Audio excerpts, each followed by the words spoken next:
So here you stand in your physical body, sifting and sorting and asking, doing step one so effectively as individuals and as collective consciousness.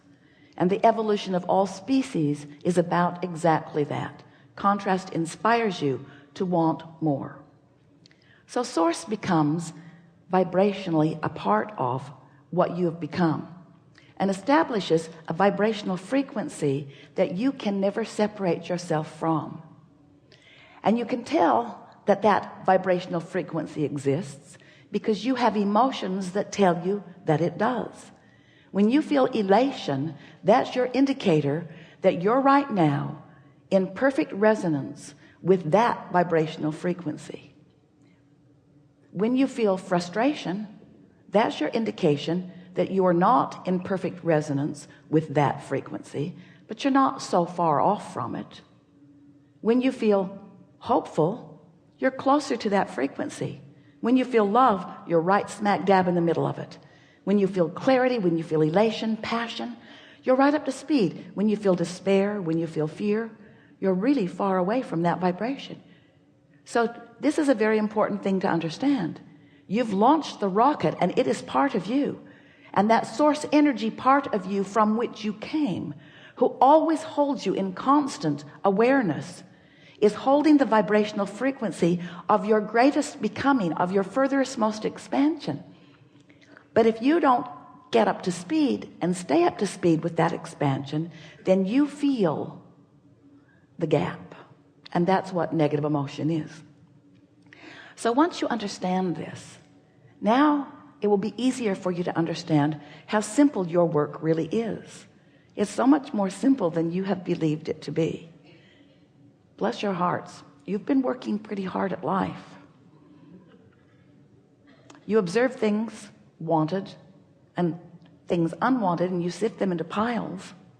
Don't want that, sort of want that, do want that. And then you try to figure out how to get the wanted piles all around you and the unwanted piles further from you. But what most humans don't understand is that in this attraction-based universe, there's no exclusion. So every single time you give your attention to something unwanted and you say, go away from me, it comes closer. Esther had the most extraordinary experience with the two little people that she loves most in all of the world at the San Diego Fair the other day in Del Mar. Kate and Luke, like everybody else, sometimes in alignment with who they are and sometimes not. So they walked into the fairgrounds and Esther said, there's lots here, so if you feel attracted to something, point it out.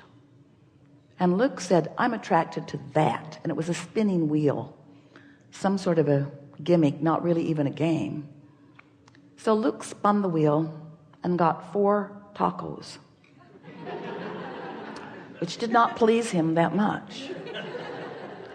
Then Kate spun the wheel and got a chance to win a ticket to Knott's Berry Farm. She was not thrilled at the chance or at even the possibility of being there. So the nice man said, spin it again, sweetheart. So she did. Knott's Berry Farm again. So the nice man said, spin it again, sweetheart. So she did, and she got Slurpees at 7-Eleven, which she had been talking about for days. There are no 7-Elevens in Texas. And then the day began. Esther stood back and watched the momentum of happiness beginning with Kate and the momentum of pain and agony beginning with Luke. Because not only did he not win, Kate did. Not only did he not get what he wanted, she got to go 3 times until she did. So the day unfolded. They were playing games, and the very first thing that happened was they were at a very difficult basketball place. It seemed almost impossible to actually make it go in the basket. Just kept bouncing back And Luke is really, really, really good at basketball. Really good at it. So he tried and tried and tried. Esther invested close to his college education. And then Kate said, let me try, and it went right in. And she got a great big stuffed animal, Pegasus. It was a girl's dream. And Esther looked at Kate, who was not touching the floor, and then she looked over at Luke, who was hanging his head. He was very, very, very, very sad. So off they went to the next game.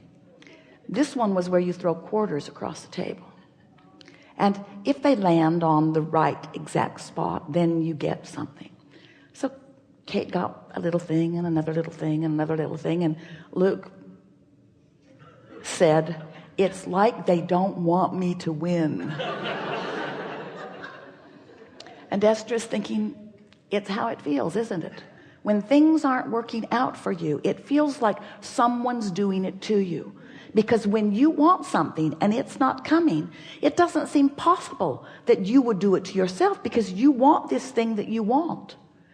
So Esther is thinking, I would so like to explain the way all of this works again, right in the middle of all of this. But of course, when you're not feeling good, that's not the time that you're going to hear. And Esther could see Kate spiraling upward and Luke spiraling downward. And somehow they seemed hooked together in some freakish way.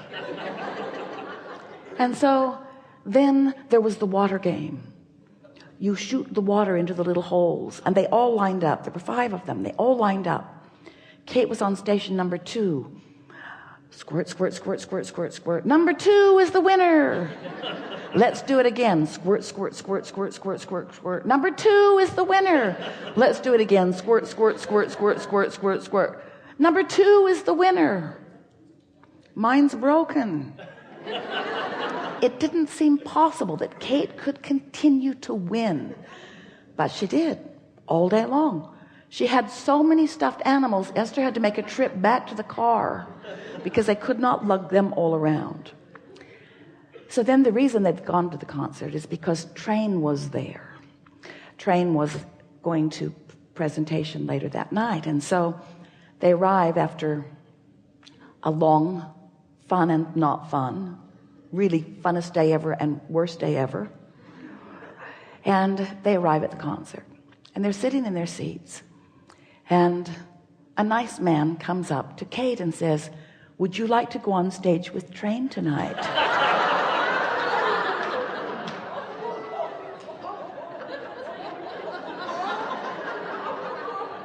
And right before that, while they were eating dinner, Luke had said that he knew the words to the Train songs and that Mermaid was his favorite.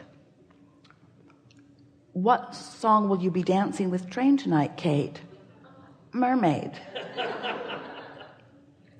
So then the concert happened. It was amazing. The stadium was full. Kate was on stage.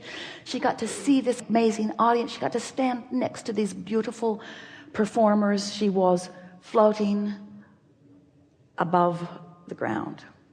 And now she's back in her seat. The concert has come to an end. The audience is demanding an encore. Train comes back onto the stage. The lead singer has 3 t-shirts.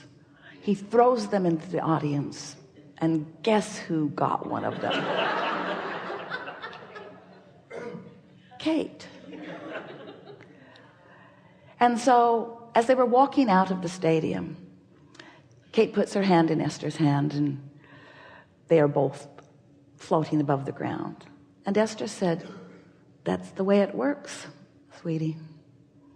You just feel genuine happiness like you have all day, and everything flows to you. There was no point in having the discussion with Luke,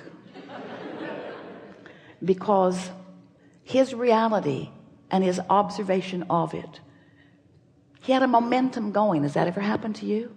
Have you ever had a momentum going where no matter how hard you try, how good you are, how clever you are, how genuinely good you really are, still things are not working out for you? And Esther came away from that experience enlivened like never before, because she understands law of attraction. She knows for sure about momentum. She knows about point of attraction, because that's what we're talking about all day, every day. She knows that the way you feel is your indicator of what you've got going on vibrationally. And she knows that you have reasonable control over what you've got going on vibrationally. But she also knows that once momentum gets going, that law of attraction is going to continue to feed that momentum. We've been talking about this momentum for a while, and Esther has been practicing this feeling of getting on that high flying disc. We've been talking to you about this vortex that is spinning, and now we're wanting to say to you that this vortex is spinning in this high flying, high frequency non-resistance, and that you've got to be up to speed with that. Because when you're up to speed with that, what's in that vortex flows easily into your experience. But when you're down here in despair, or in injustice, or in unfairness, or in fear, when you're in desperation, you are so far from the frequency of that even though that is making its way to you, it cannot come into your experience. You've got to control your frequency. And so we've been saying lately that the best way to maintain that high-flying frequency is first to understand that it exists, next to understand that you can accomplish it, next to pay attention when you find it, next to pay attention when you find it and to do your best to milk it, to keep the momentum going. We've been telling you a story for a while that sometimes it sounds to us like you are saying, "Hey, Bram, I've jumped out of an airplane and I have no parachute. What do you suggest that I do?" And we say, "Hang on, it will be over in a little while." Because once that momentum gets going, there is not an action that you're going to take that is going to do anything about it. And that's sort of what Esther wanted to say to Luke all day long. Hang on, it'll be over in a little while. Because eventually you'll get a good night's sleep. Eventually something will happen to stop this momentum. And because it is not naturally who you are, it will not continue. But what happens with so many of you is when it starts going wrong, that's when you begin to apply your effort.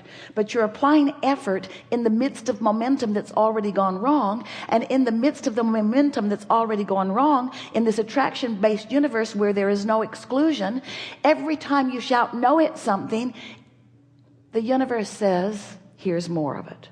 And that was exactly what Esther witnessed with these darling children. They were both getting more and more and more of the momentum that they had established.